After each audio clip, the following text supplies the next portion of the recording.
Jama'a assalamu alaikum, barkanku da warhaka. Sunana Hamza Hassan Alkriptowi, mamallakin ATA wato Arewa Tech Academy. A wannan bidiyon zan yi bayani game da yadda ake amfani da Trading View. So wannan bidiyon zai kasance bidiyo ne na farko a cikin jerin videos din da zan yi akan yadda ake amfani da Trading View. Amma kafin nan zan dan bada wani shawarwari please. Saboda akwai wasu da yawa da suke zuwa private ɗina suna tambaya ta, sadan Allah ya ake amfani da Trading View, sadan Allah muna so a koya mana yadda ake amfani da Trading View. Abin da nake so na faɗa a nan shine ba fa kawai saboda kaga yadda ake amfani da Trading View ka je ka ce wai za ka yi trading ba. Gaskiyar magana kenan. Saboda trading ba abun wasa bane.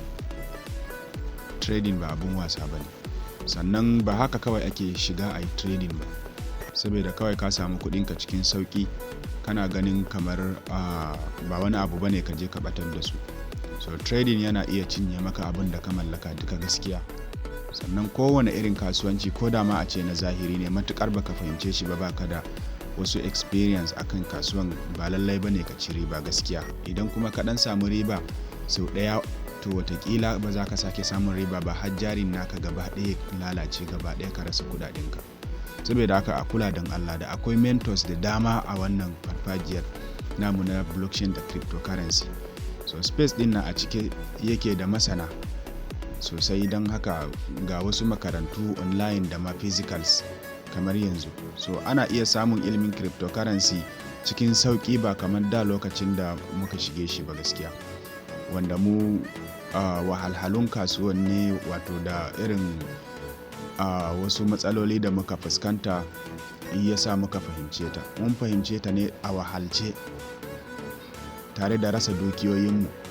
Sannan ba za ka samu takamaiman wanda zai koyar da kai ba a lokacin a nan arewa kusan haka. So idan kuma akwai bai zama sananne ba, sai dai ka biya kudadenka a online din ma kudan kudade za ka biya mutanen kudu su dan koya ma, ko kuma ka tashi ka je ta can. Kasancewa su sun dan jima da fara abun tun da sun riga mu farawa. Ba tare da tsawaitawa ba, bana son na tsawaita wannan bidiyon, amma don Allah in dai kana so ka zama trader, kana so ka yi trading ne da gaske, shawara da zan baka a nan, ka nemi wani academic din ka yi join, ka biya ko nawa ne a koya maka, ya fi ka je ka yi asarar kudadenka. Saboda wasu suna wani abun wanda bai dace ba gaskiya. Mutum ba zai iya biyan kuɗi naira 20,000 a koya masa yadda ake gudanar da kasuwancin a ilmance ba, amma zai iya zuwa ya shiga kasuwa da kuɗi naira 100,000-200,000 ya je ya asarar su. Wannan ba dabara bace, wannan ba dabara bace. Sannan kuɗi da zaka bayar a koya maka ba wani abu bane da ya taka karya, ba wani abu bane. Sannan wanda zaka ba wannan kuɗin ba wai kuɗaɗen sun fi ƙarfin shi bane. 20k a nawa yake? So wannan na ɗaya daga cikin rashin sanin darajar ilimi da kuma rashin sanin abin da ya kamata mutum ya yi. Ya kamata mu wayewa wannan harka yanzu, kada muna yawan asara kawai. Da akwai mutane da na sani ba su ma san cewa ana samun kuɗi a crypto ba, saboda tun da suka shiga asara suke. Den kuma har yanzu hankalinsu bai dawo jikinsu ta yadda za su je su biya a koya musu ba. Ba zai yiwu ka zama malamin kanka ba fawo, ba zai yiwu ba. Dole wani ne zai koyar da kai, sannan ka samu wasu dabaru daga wajen shi. Kasancewarsa a profitable ko successful trader da ya yi gwagwarmaya a baya, ya fuskanci faduwa da kuma riba, har ya zo ya samu wannan matakin da ka gan shi a kai. So ba zai yiwu a ce kai daga zuwanka ka hau kan wannan matakin ba, dole ka fuskanci kalubale kai ma. Amma kana bukatan a koyar da kai domin a sanar da kai irin wasu kalubale da zaka iya fuskanta, ta yadda idan suka zo ka san yadda zaka fuskance su. Fatan nasara gare ku. Ba tare da tsawaitawa ba, za mu tafi kai tsaye domin na nuna muku yadda ake amfani da Trading View. Kamar yadda kuke gani a yanzu haka ina cikin Trading View dina. So zan yi selecting na wani coin din da nake so, sai mu shiga na nuna muku yadda ake zanen haka da sauransu. Amma fa iya zane ne yadda ake zane, wato tools din da ake amfani da su wajen zane dan nuna muku, ba wai dan nuna muku yadda ake hasashe ba. Sannan ba cewa nayi wannan coin din da zan gwada maka ka je ka siye shi ba, a'a. Wannan just ina nuna maka yadda ake amfani da Trading View ne. Idan kana son karatu makaranta zaka je. Fatan ka fahimce ni. Bari mu scrolling down. Idan kai sign up a wannan naka, kai za ka yi search na coin din da kake bukata. Misali idan ka zo ka danna nan wurin da ake plus din nan wajen plus din nan zai kawo maka search box, sai ka rubuta coin din da kake son kai hasashe akai ko kai zanen ka akai. Mu da yake mun riga da mun search na coins da dama a nan, bari in danna kan wannan GLQ din nan. Yawa idan ka danna zai buɗo maka nan wurin, zaka ga kamar haka, sai ka danna wannan wajen trade din nan. Idan ka danna trade zai kawo ka wannan fuskar, idan ya kawo maka wannan fuskar sai ka zo ka danna cancel din nan ka cire shi. Haka zalika nan gurin ka danna wannan cancel din nan, shi ma ka cire shi. Kun gani zan muku bayanin wannan daga baya, sai mu danna maybe later kasa. So ga shot din kamar yadda kuke gani, yanzu da zan rike nan gurin na danna shi na ja shi, zaka ga wato shot din zai ci gaba da kankanta. Kun gan shi yana zama karami. Idan ina tura shi sama, idan dan tura shi sama zai zama zai girma ya zama manya. Idan kuma na ja shi kasa, wato zai yi squeeze ya dan zamo dan karami haka ya zamo.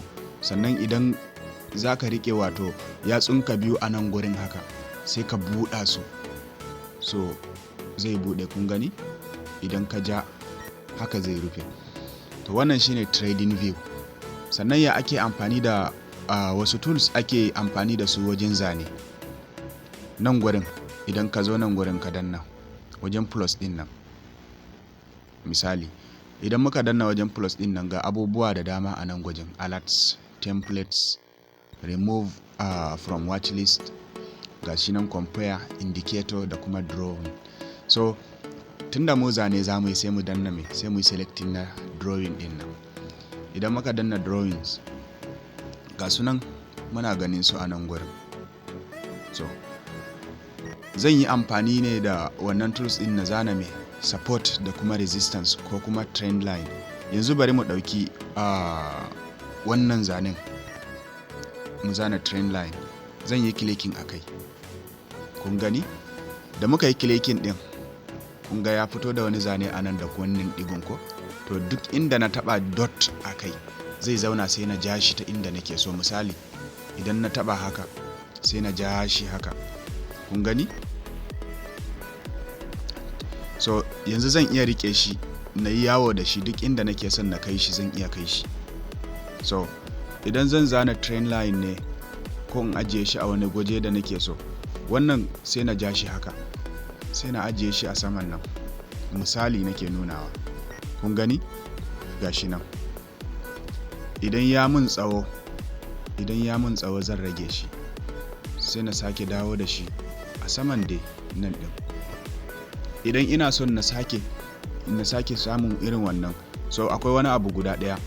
Yanzu misali idan da zan danna zanen, zaka ga wani rubutu zai fito a nan wurin. Gashi nan, wannan yana nufin kalar rubutu, wato kalan zanen.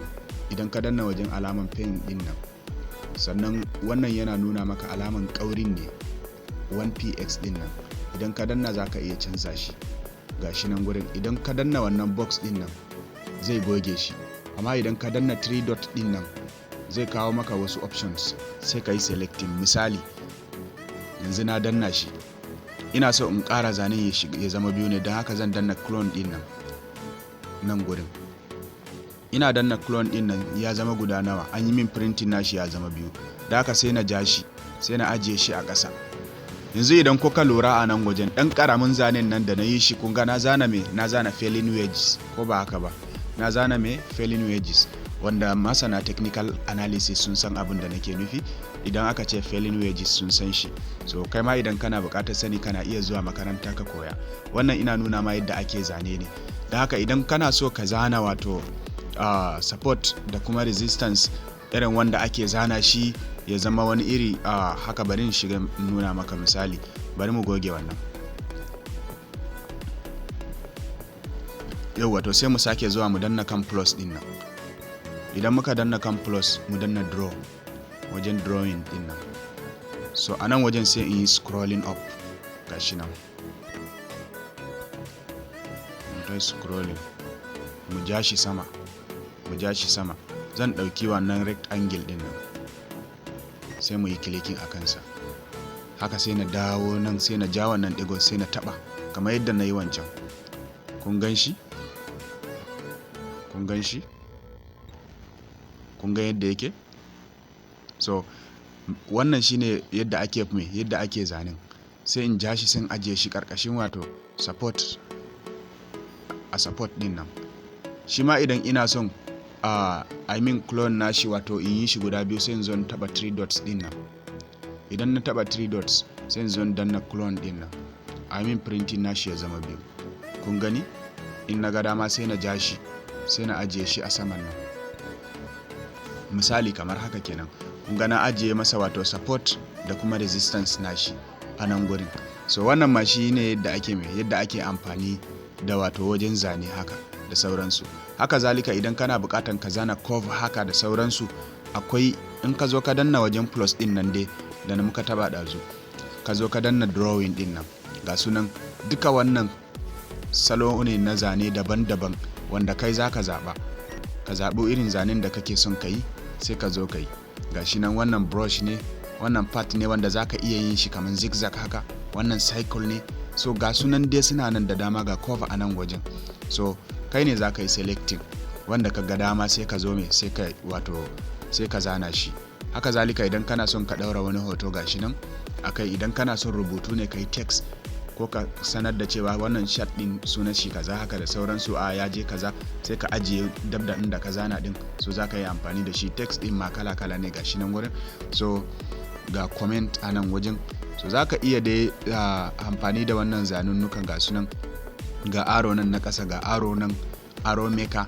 So abubuwa dai da dama akwai su a nan, kun gane. So sai kuma yadda ake ajiye wato indicators, yadda ake amfani da su indicators din. So har yanzu za ka zo ka danna nan gurin, sai mu danna nan gurin, sai mu zo wajen indicators din nan. Tunda mun zo wajen indicators din nan, wayannan indicators da kuke gani gaba ɗaya wayannan favorite indicators dina ne da na riga na zaba. Kai da baka zaba ba, a nan gwajin za ka yi search. A bidiyo na gaba zan nuna maka yadda za ka yi amfani da indicators da kuma adadin indicators din da aka bada da dama ka yi amfani da su. Amma wannan bidiyon zan dakata a nan. Wassalamu alaikum.